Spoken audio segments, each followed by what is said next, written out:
Hey guys, Ryan here, back with a banger. This morning I am actually in our new hotel, which is in Limassol. We've got quite a fancy hotel, to be honest. Got really good views from the balcony. I'll just show you quick. Yeah, doesn't that look amazing? Yeah, so today we're in Limassol at the moment, which is where our second hotel is. We've gone for like a fancier option, so it's more relaxing, and there's like spas and swimming pools, and yeah, it's just a really good experience altogether, this place. However, today we're going to head over to Paphos, which is about an hour drive. Paphos is known for its Greek ancient city. Like, there's a lot of old Greek architecture there, so we'll be exploring that, and then obviously getting some good food as always. So we're going to head out now. Like I said, about an hour drive from Limassol, or Limassos, which is how it's called locally. It's just been amazing here. The weather's just so beautiful and quite relaxing actually, which is a nice change. But yeah, anyway, let's get going. Yeah, for those of you that are interested, we're currently staying at Parklane, which is just sort of east of the city of like Limassol city. But yeah, it's a beautiful location, and probably one of the best hotels I've ever been to, I'm not gonna lie. Yeah, just really relaxing, and yeah, views at night are beautiful. I might get a couple of clips in as well of the nighttime shots. Anyway, like I said, we're gonna head out and discover Paphos.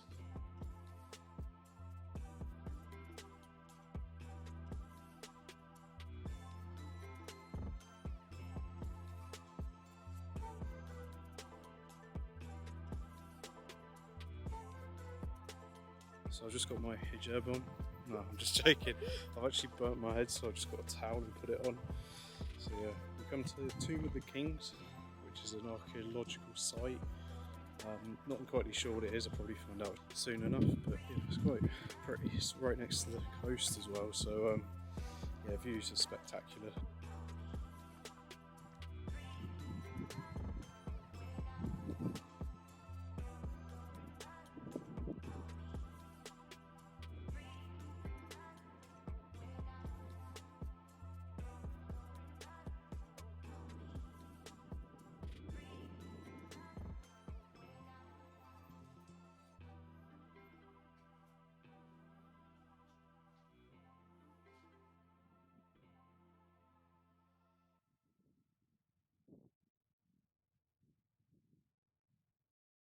So we just got to the historical centre. It's called Neo-Paphos. There's a site here called Neo-Paphos that we're going to visit, which is just a load of ruins, so I'll show you that in a minute. But yeah, it's very touristy here. I think it's like the only place we've been in Cyprus so far where like you're actually getting, I mean, harassed is probably exaggerating it, but people come up to you and ask you for stuff, which I haven't seen anywhere else in Cyprus, so it is a bit like that, but really, it's not really light. It's not hardcore at all. It's not as bad as like other places I've been to.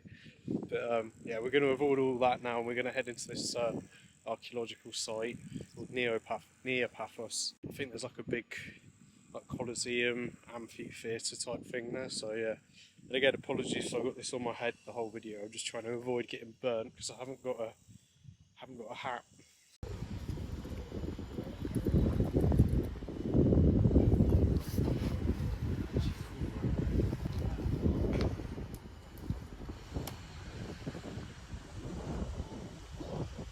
Alright, so fast forward.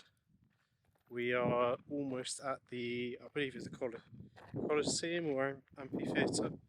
It's quite a big archaeological site. I reckon it's probably going to take us an hour to walk around it. It's like really spread out. I guess it's worth the money. It was like €4.50 entry, like £4. So yeah, not bad. Really cheap. Right, so I finally found the amphitheatre, but there's a twist. It's not actually an amphitheatre, and it's not a Colosseum either. It's actually something called an agora, which I didn't know. It's basically it's like where they used to do like public announcements, and it's like a public place. Or it used to be anyway. I think so. But it's definitely not a Colosseum, and it's definitely not an amphitheatre. So I'm just going to check it out, see how big it is. It's not actually as big as I thought it's going to be, so yeah. I shouldn't really be complaining. Right, we've checked, and an agora is placed for marketplaces as too, and like assemblies and public announcements. So that's that little mistake rectified. But onto the more important things, we're going to head out and get some food, and specifically some delicious seafood. Yeah, and there are loads of like restaurants on the sort of the seafront as well that you can visit. It's not just the touristy sites, you can also sit down and grab something to eat too. But we're not actually going to be eating around here, we're going to be eating about a 10-minute drive away from here, so yeah, not too far away. So as you can see, I'm surviving from the sun. I'm like really red. We did have some sun lotion, but I'm not going to go into that conversation. Sabrina lost it, that's all I'm going to say. We've come to Ocean Basket, which I originally thought was a franchise from here, but it's not. It's actually South African. I've only noticed them here. I haven't noticed them anywhere else in the world. Yeah, we've come here, gonna get some delicious fresh seafood. Some, yeah, good Cyprus seafood. They do like all sorts of like traditional mezes for starters, like tzatziki, tarama, hummus, bits and pieces like that. And we've gone for a couple. And then we've gone for a platter, a seafood platter to share for the main. So yeah, really looking forward to this. I haven't had seafood in, yeah, seems like a very long time, and I'm pretty sure it's going to be fresh and delicious. Yeah, this is the virgin mojito. That's really, yeah, really nice and refreshing, minty. I would say it is a bit sweet. Sabrina says it's not too sweet, but I still find it sweet. But yeah, definitely refreshing with the sunny weather. So yeah, they've just given us some sort of like appetizer sort of thing with our starters, just like some, yeah, bread. It's quite dense actually, and then with some little dips. There's a garlic one, a chili one, and then there's like a garlic mayo one, I think. But yeah, I don't know. I'm just gonna go straight to the chili one. That's always a good sign. It reminds me of harissa. Yeah, that's really nice actually. Yes, so we've gone for some tzatziki, which is like a yogurt and cucumber type dip. It's Greek originally, but I think this is like the Cypriot version. Yeah, I really like the crunch from the cucumber. Yeah, it's just nice and creamy and, well, yogurty, I guess. And it's not too salty either, which is quite positive. Because a lot of like the dips, I find they try and like hide the taste of stuff with adding salt in. You can taste it's quite like pure, natural. Next, I got the yeah, the tarama, which is like is it like fish eggs? I think it's like fish eggs or something like that. It's like pink. It's, yeah, again, it's well known in Greece and throughout Cyprus. It's quite decent actually. That is definitely more salty though. I think it's naturally salty from the from obviously being fish eggs. Yeah, that's. I think I'm not a big fan of tarama, but that one I really like. So they've got it right here. It's pleasing me. And then yeah, I felt like having sardines, but they didn't have them. They have this other fish. I forget the name of it, but it begins with S. And it is basically like deep fried sardines in look. And it's just one of those where you eat whole. I think that's actually better than a sardine. It's got a lot more flavour to it. Yeah, next I'm going to dip it in some of this, I don't know, it's like a chili type oil.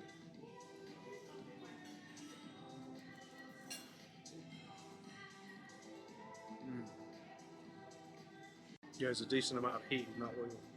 Like I said, it reminds me of harissa, and it just like hits you in the throat. It's quite acidic, a nice acidic, because sometimes it's just like the burn what you get from chili sauce is just the acidic side of it, whereas here it's more a combination of both, which is nice. And to be honest, I'm really surprised at how big the portion of the fish is. It's like it's about €4, which is just roughly over £3, and the portion of fish is absolutely massive. And Sabrina's not a big fan, so I've got to eat it all by myself, and it's a lot of fish. So, and that's not, and we haven't even got into the main part yet. I've just figured out what that fish is called. It's called smelt. So it's not sardines, it's smelt. So that's basically what it is. It's the same size, very similar texture, but I just find the taste on it's a lot nicer. Main course has now just arrived, so have a look at this. It's absolutely massive. So there's mussels. I think there's fried calamari head, calamari, then prawns, fries, and there's rice underneath as well. And then there's I think there's cod on the side too. Yeah, it looks yeah, a proper feast. Yeah, it's got loads of ingredients on it. Yeah, I think I'm going to start off with the mussels. I haven't had mussels in a while, and they've put it with some like creamy sauce. So I'm not entirely sure what the sauce is. I do like a good mussel. It's like a herby, garlicky mayonnaise type sauce. It does actually go quite well with the mussel, to be honest. I'd say it's a bit like a chowder in flavour. This obviously it's not a chowder, it's just like a sauce, a marinade. And then next we've got the calamari head. I don't think I've ever had it before. It does look like a little, like a mini squid. Looks interesting. It's been deep fried, so I'm sure it'll go down the treat.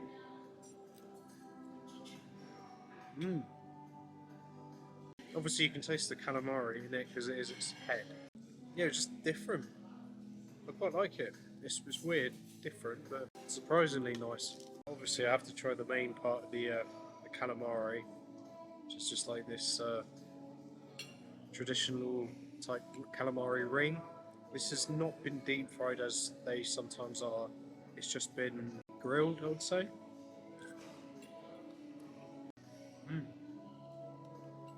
It's quite chewy, but not rubbery, if that makes sense. Because sometimes you can get them and they're like really rubbery. It's quite salty, but yeah, pretty good quality, I would say. I'm really intrigued to try the fish because it looks pretty tender, to be honest. And the grill on it just looks like, yeah, really nice. I believe it's cod. It's some sort of white fish. Yeah.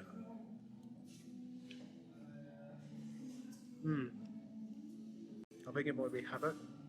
It's not as tender as I thought it was going to be, but it is quite flaky, which is nice.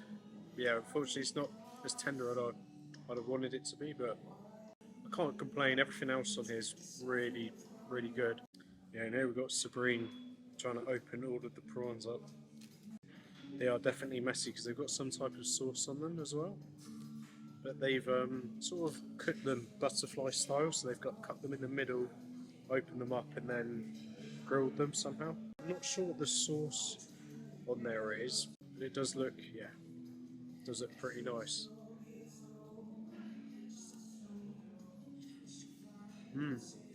Oh yeah, the grill on that is well nice. I don't think I've had grilled prawns before. It just gives it an extra layer of flavour. Yeah, that's really nice. I think these are Prince prawns, which are like, well, obviously they're not king prawns. They're slightly smaller. But yeah, the flavour on them are, yeah, I'm really impressed with these.